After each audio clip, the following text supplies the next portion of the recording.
Selamat petang, salam sejahtera. Terima kasih karena bersama dengan saya di Nazlin Unity Channel. Habislah Tun Mahathir Mohamad dengan pendedahan panas daripada Anwar Ibrahim ini. Saudara-saudara sekalian, ini satu perkara yang paling menarik perhatian saya. Apabila Anwar Ibrahim kata, kita tidak patut ambil serius, Dr. Mahathir sudah tidak relevan.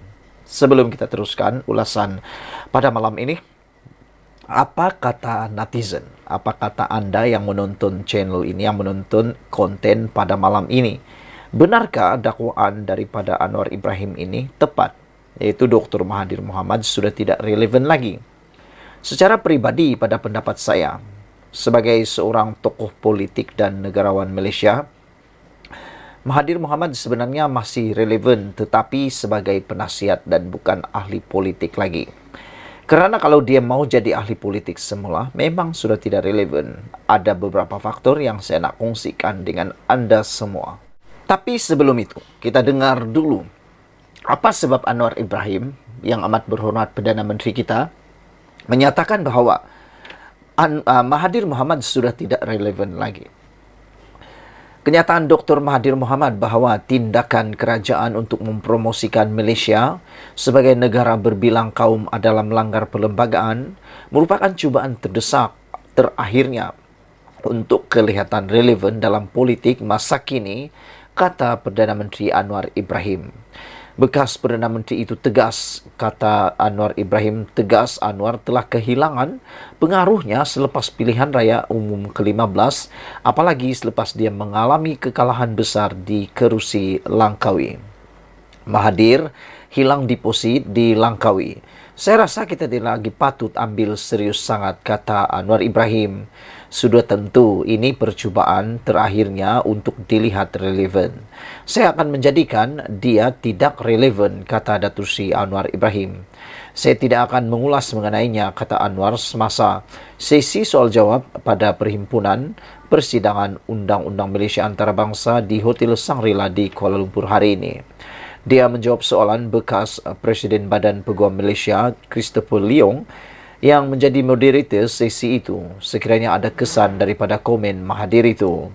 Perdana Menteri berkata dia tidak faham mengapa negara ini masih perlu terperangkap dalam isu negara ini milik kaum apa.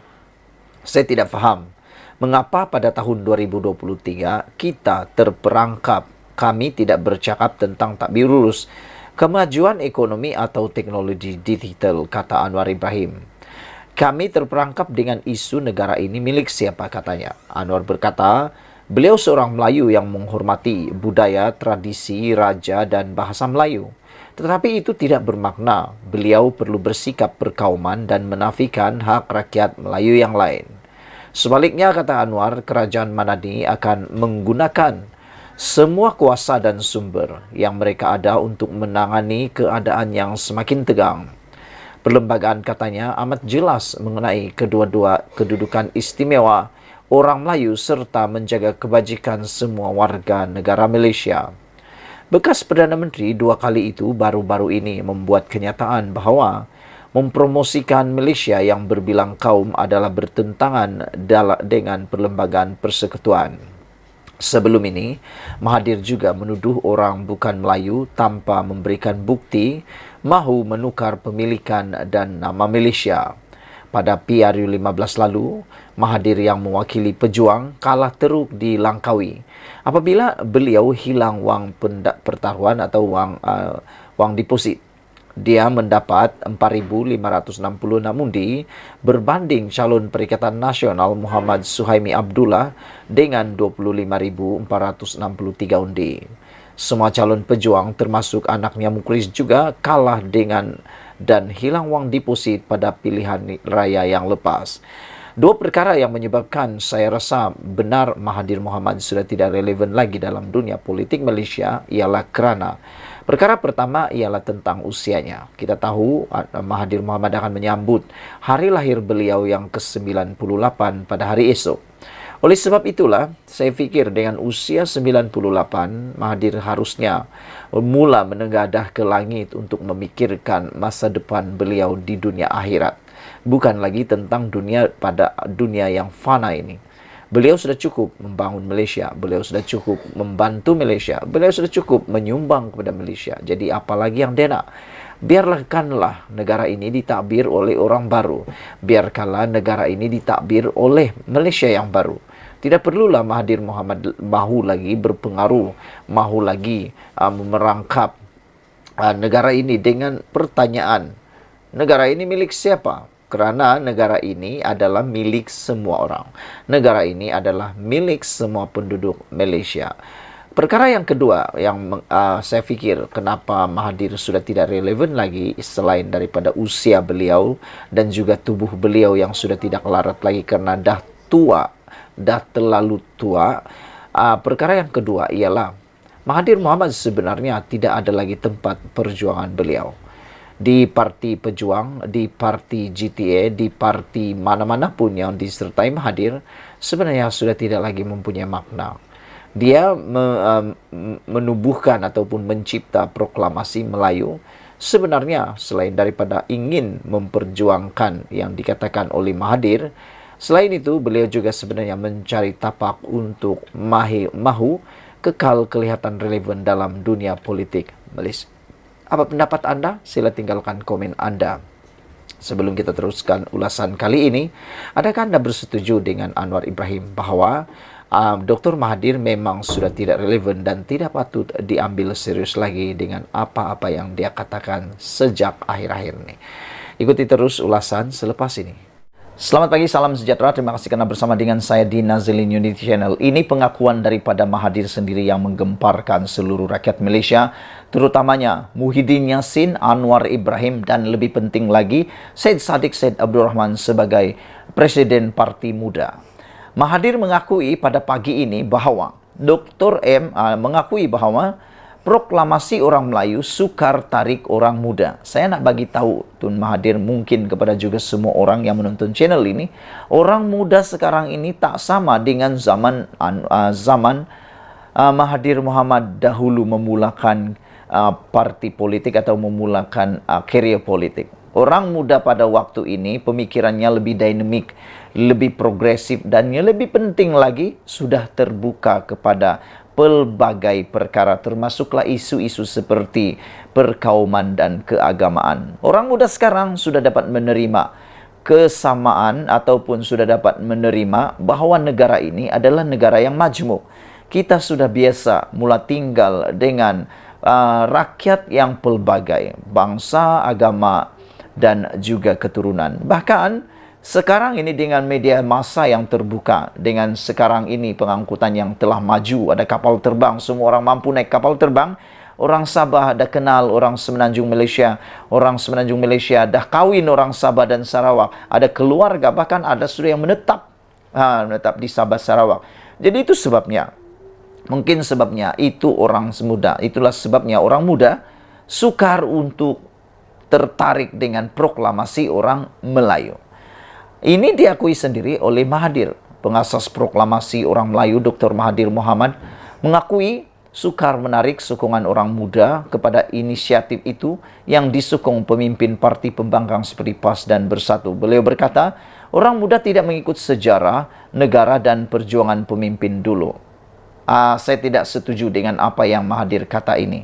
Apabila Mahathir kata orang muda tidak mengikut sejarah negara dan perjuangan pemimpin dulu, saya tidak setuju. Saya sebagai seorang anak muda, orang Sabah, saya tidak setuju apabila Mahathir kata orang muda tidak mengikut sejarah. Siapa kata orang muda tak ikut sejarah? Orang muda ikut sejarah. Kita lah yang paling suka sejarah sekarang. Tanya saja orang muda-muda sekarang ni lebih berminat. Sebenarnya berminat ikut sejarah yang tepat, bukan ikut sejarah ahli politik. Saya nak kata ada dua beza sejarah yang betul dengan sejarah ahli politik punya. Versi sejarah ahli politik. Saya kalau nak tahu, saya ini bukanlah pakar sejarah sangatlah, tapi membesar dengan ilmu sejarah. Di universiti dulu belajar sejarah. Saya memang belajar sejarah. Itu sebab saya tidak setuju dengan Tun Mahathir kata bahawa orang muda tidak mengikut sejarah. Saya ikut sejarah, saya orang muda. Dan bagaimana anda? Kita orang muda ikut sejarah. kita ikut sejarah. Cuma sejarah ini ada dua versinya yang harus kita hati-hati. Yang satu tuh sejarah ilmunya, yang ada ilmu. Yang satu lagi sejarah versi politik. Yang tak elok itu ialah, bukan tak elok sangatlah, tapi yang sukar untuk kita mengerti dan kadang-kadang berubah mengikut dinamik politik ialah sejarah versi politik. Ini kayak yang dimaksudkan oleh Tun Mahathir bahwa orang muda tidak mengikut sejarah. Orang muda ikut ilmu sejarah. Ilmu sejarah yang kita belajar di universiti, di sekolah, maupun di mana-mana sejarah yang secara tidak formal, itu kita ikut. Tapi kalau versi politik, ini mungkin yang dimaksudkan oleh Tun Mahathir. Saya pikir sejarah versi politik itu harus dimengertikan dengan berhati-hati. Karena sejarah dalam versi politik itu adalah mengikut acuan politik semata-mata untuk kepentingan pribadi atau parti politik tertentu. Selepas itu, kalau Tun Mahathir kata orang muda tidak mengikut sejarah dan perjuangan pemimpin dulu, ini pun saya tak setuju. Kerana orang muda sekarang sangat menghormati pemimpin-pemimpin terdahulu, termasuklah Tun Mahathir Mohamad sendiri. Siapakah orang muda di Malaysia ini yang tak kenal sejarah negarawan ini? Kita kenal Tun Mahathir, kita hargai Tun Mahathir, kita tahu sumbangan Tun Mahathir kepada Malaysia banyak, kita tak nafikan. Dia adalah bapa kemajuan Malaysia. Boleh kata juga bapa kepada perindustrian Malaysia. Dialah yang memperkenalkan proton, dialah juga yang memajukan Malaysia. Tetapi kita tahu dia juga yang memperkenalkan wawasan 2020. Kata Tun Mahathir Mohamad, kita hadapi masalah dengan orang muda kerana mereka tidak mengikuti sejarah negara, perjuangan negara kita, kata Mahathir. Banyak daripada orang muda tak faham, kata Mahathir. Dia cakap mereka sekarang okey, tapi dia berada dalam keadaan okey sekarang sebab kita, kata Mahathir. Ya, betul lah tu. Kita okey sekarang sebab Mahathir. Tapi untuk mengikut Mahathir punya kehendak dan telunjuk yang seterusnya, kita tak okey. Kita ikut kepimpinan yang terbaru terkini. Takkanlah sampai bila-bila nak ikut telunjuk Mahathir baru kita okey. Kita hormati Tun Mahathir sebagai negarawan kita yang ulung, negarawan kita yang terbaik. Tapi untuk terus ikut telunjuk beliau, itu tak okey. Kita nak mempunyai negara yang benar-benar mengikut acuan pemimpin semasa. Sebelum ini, proklamasi itu dilaporkan bertujuan untuk menyatukan orang Melayu melangkaui garis politik. Malaysia kini melaporkan semua pihak yang menandatangani proklamasi itu sepakat untuk bekerjasama pada PRN akan datang. Saudara-saudara sekalian, itu pendapat saya tentang apa yang dikatakan oleh Dr. Mahathir tentang proklamasi orang Melayu, sukar tarik orang muda.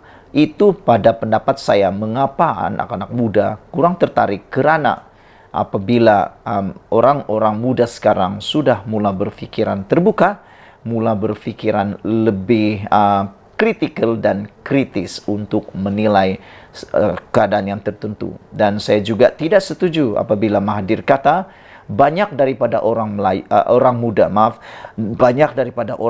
tak faham.